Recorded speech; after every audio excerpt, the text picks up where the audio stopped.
நேத்து ரஜினி சந்திச்சிருக்கீங்க. அவருடைய ரசிகர்கள் நம்ம விஜய்க்கு எதிராக இருக்குது சார். கேள்வி கேட்கறதே உங்களுக்கு ஒரு அசிங்கமா தெரியலையா? நீங்க போய் அப்படிலாம் பேசக்கூடாது. நாங்க ஒரு அன்பான மரியாதையான சந்திப்பு, அவ்வளவுதான். அதை போய் அவருக்கு எதிரா இவருக்கு எதிரா ஏன் அவ்வளவு சிறுமைப்படுத்தி ஒன்னொன்னே சிந்திக்கிறீங்க? அப்படிலாம் யோசிக்காதீங்க சார். இப்ப தஞ்சாவூர்ல இந்த டீச்சர் படுகொலை அதுக்குள்ள வந்து இந்த வழக்கறிஞர் வெட்டினது, அதை எப்படி பாக்குறீங்க? இந்த மாதிரி நிகழ்வுகள் நான் பலமுறை சொல்லியிருக்கேன். ஒரு சமூகத்தினுடைய சிந்தனை என்பது வந்து சமூகத்தின் விளைச்சல் தான். இப்ப அந்த குற்றச்செயலை செய்தவர்கள் மட்டும் குற்றவாளிகள் இல்லை. இப்ப உதாரணமா உங்களுக்கு ஒண்ணு சொல்றேன். ஒசூர் நீதிமன்றம், அந்த கிருஷ்ணகிரி அந்த நீதிமன்ற வாசல்ல ஒரு வழக்கறிஞரை வெட்டுறாங்க. வெட்டியவர் மட்டும் குற்றவாளியா? சுத்தி அத்தனை பேர் நின்று வேடிக்கை பார்த்த எல்லாரும் குற்றவாளியா? அவங்களும் குற்றவாளி தானே. ஒரு 5 பேர் 10 பேர் சேர்ந்து மொத்தமா போயிருந்தா கூட அவர் ஓடி இருப்பாரு. ஒரு கல் எடுத்து தெரிஞ்சா கூட அவர் அந்த இடத்த விட்டு அப்புறப்படுத்திருக்கலாம். அப்ப எதுவுமே செய்யாம வேடிக்கை பார்த்த ஒவ்வொருவரும் குற்றவாளி தானே. அப்படிதான் பார்க்கணும். அவர் மட்டும் கொலை முயற்சி செஞ்சவர் கொலையாளின்னு பார்க்கக்கூடாது. அது அந்த மாதிரி இருக்குது சமூகம். இப்ப இந்த குற்றச்செயலில் ஈடுபட்டவர்கள்லாம் நீங்க சோதிச்சு பார்த்தீங்கன்னா நிறைந்த போதையில் இருந்திருப்பாங்க. இப்ப அந்த விரும்பிய பெண்ணை திருமணம் பண்ணி தரலைன்னு போய் ஆசிரியை கொலை பண்ணியிருக்காரு. ஒரு சராசரி மனநிலையில இருந்திருப்பார் நீங்க நினைக்கிறீங்களா? அப்ப இந்த மாதிரி சமூகமே குற்றச்சமூகமா மாறிக்கொண்டிருக்குதுங்கிறத பார்த்து நம்ம வெக்கப்படணும். அதை சரி பண்ண ஒவ்வொருத்தரும் யோசிக்கணும். அதை விட்டுட்டு அவரை மட்டுமே ஒரு குற்றவாளின்னா, குற்றங்கள் நிகழ்வதற்கான காரணங்களை கண்டுபிடிச்சு அதை களைய முயற்சி பண்ணாம இருந்தா அந்த நிறைய குற்றவாளிகள் பிரசவமாக்கிட்டு தான் இருப்பாங்க. நான் அப்படிதான் பாக்குறேன். நேற்று மட்டும் எத்தனை அங்க ஆசிரியரை கொலை பண்றாங்க, இங்கே வழக்கறிஞரை வெட்டுறாங்க, இன்னொன்னு என்னது மருத்துவர் குத்துறாங்க. இது மாதிரி செயல்கள் தொடர்ச்சியா நடந்து யாருக்குமே பாதுகாப்பற்ற ஒரு சூழல். ஆனாலும் நீங்க கேட்குறீங்க ஒரு முறை சட்டம் ஒழுங்கு எப்படி இருக்கு அப்படின்ட்டு. சட்டம் ஒழுங்கு எப்படி இருக்குன்னு ஒவ்வொரு நாளும் அது இந்த நிகழ்வுகளை எடுத்துக்காட்டு.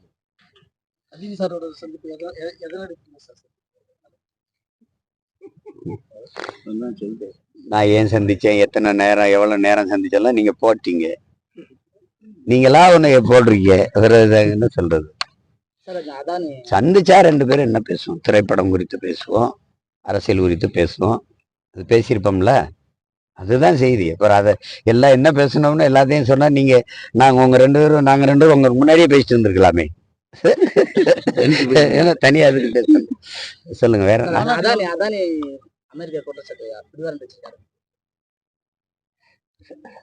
அதானியோட கூட்டு வச்சிருக்க இவங்களுக்கு ஒரு அழைப்பானை அனுப்புனா நல்லா இருக்கும். இவங்க தானே பேசுறாங்க. இவங்க எந்த அதானி எதிர்கட்சியா இருக்கும்போது அதானியை பேசுனதை நீங்க பாத்தீங்க. அதானியோட இவங்க எல்லாருக்கும் தொடர்பு இருக்கு. அவரோட சேர்ந்து எத்தனை இப்ப இந்த சூரிய ஒளியில் மின்பொங்க அமைக்கிறதெல்லாம் அவரு இதுல இவங்க 2 பேரும் சேர்ந்து தான் பண்றாங்க. இல்லைன்னு மறுக்க முடியுமா? எப்படிப்பட்ட ஆட்சி? 22, 23 இந்த ஓராண்டுல மட்டும் இந்த நியாய விலை கடையில, அதாவது ரேஷன் கடையில அரிசி மட்டும் 1900 கோடிக்கு வந்து என்ன சார் மூட்டையை ஏற்றி இறக்குறதுனால சிந்தி இருக்குன்றாங்க. ஓராண்டுல சிந்தனைதான் எடுத்து வித்தியில்ல. அது 1900 கோடி பெருமானம் உள்ள ஒரு அரிசி வந்து கீழே சிந்த விடுது அப்படின்னா ஏழை எளிய மக்களுக்கு எப்படி விநியோகம் பண்ணுது, அவங்களுடைய நலனை எப்படி சிந்திக்குது, அரசு எப்படி செயல்படுதுன்னு பாருங்க. உண்மையிலே சிந்திச்சா மனச்சான்று இருக்கிற யாராவது இது நம்புறீங்களா? என்ன சொல்லுங்க? சாக்கு அரிசி சுமந்து வந்த சாக்கு அவ்வளவு ஓட்டையாவா இருக்கு? இல்ல ஆட்சி ஓட்டையா இருக்கு? அரிசி ஓட்டையா இருக்கா? அள்ளி வித்து தின்னாச்சு. அது எதுக்கு ரேஷன் கடை வரைக்கும் கொண்டு போய் விற்கிறீங்க? இங்கேயே வித்துட்டு போயிட வேண்டியதானே. எப்படிப்பட்ட முறைன்னு பாருங்க. எதிர்கட்சியா இருக்கும்போது அதானியை குறை சொன்னாங்க. சரி, அதானி தமிழ்நாட்டுக்கு வந்தார்ல, உங்களெல்லாம் கேட்கிறேன், யாரை சந்திச்சாருன்னு சொல்லுங்க. இந்தியாவின் மிக உயர்ந்த தொழிலதிபர், ஒரு பணக்காரர், உலக பணக்காரர் வரிசையில் இருக்கிற ஒருவர் தமிழ்நாட்டுக்கு வந்தாரு. யாரை சந்திச்சாரு? ஏன் நீங்க எல்லாம் அதுக்கு அந்த செய்தியை போடவே இல்லை? யாரை சந்திச்சாரு, என்ன பேசுனாங்க? எதுவுமே இல்லையே. ஒரு மர்ம குகை மாதிரி வந்துட்டு போயிட்டு இருக்காரு.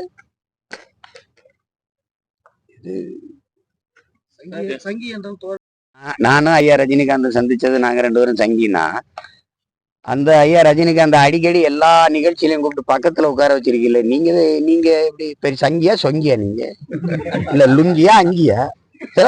இதெல்லாம் ஒரு கேள்வி யார்கிட்ட கேட்கறதுன்னு இருக்குல்ல. என்கிட்ட கேட்டா நான் அப்படி ஒரு கேள்வி கேட்பேன்ல.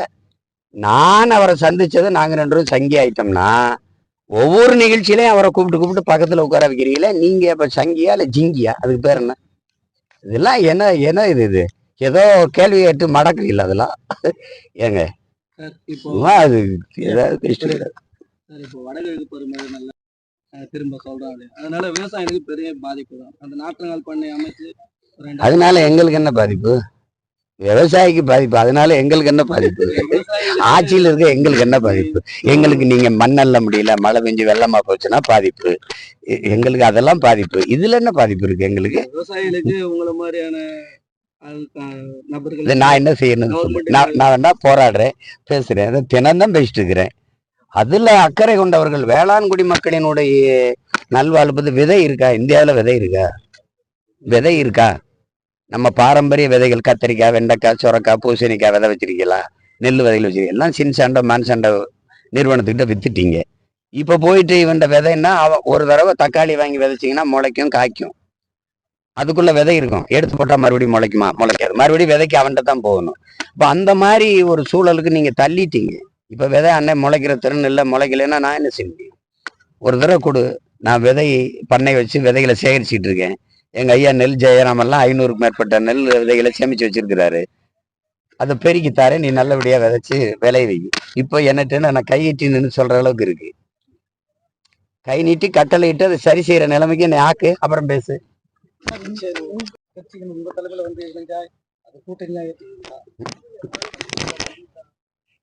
எங்கள் தலைவன் பிரபாகரன் சொல்லுவோம், பக்கத்துல யாராவது உட்கார்ந்துருப்பாங்களான்னு பாருங்க. சரியா? எங்கள் தலைவர் பிரபாகரன் சொன்னது போலன்னு சொல்லுவோம், உட்கார்ந்துருப்பாங்களான்னு பாருங்க. இது